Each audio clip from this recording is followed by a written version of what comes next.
Isang graduating na BS entrepreneur sa Bicol University ang meron ng sariling negosyo at swak at patok na patok sa mga kabataan ang itinayo nitong kapihan sa Barangay Taysan, Legazpi City. Sino ba naman ang hindi mahuhumaling pumasyal rito, lalo pat hindi lamang kape ang ino-offer nilang serbisyo, kundi meron pang mga tula na sariling katha mismo ng may-ari na si Jerry Datang na residente ng nasabing barangay.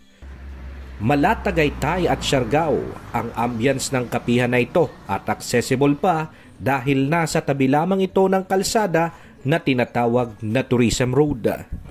Bukod sa malinamnam na kape, meron silang best-selling na mga pagkain gaya nitong ice cream caramel waffle at chocolate waffle na pwedeng-pwede sa mga magbabarkada, pamilya o kahit magjowa.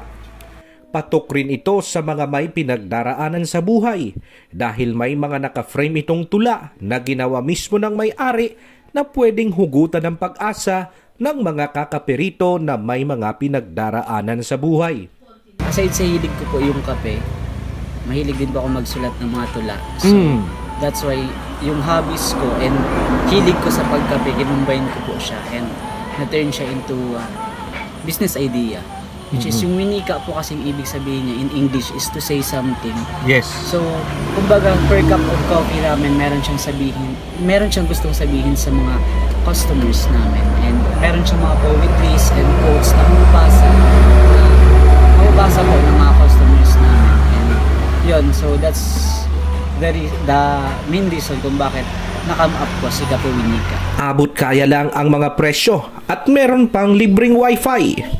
Isang halimbawa ng dedikasyon at diskarte ang tulad ni Jerry dahil sa mura niya pa lamang na edad ay kaya niya nang tumayo sa kanyang mga sariling paa.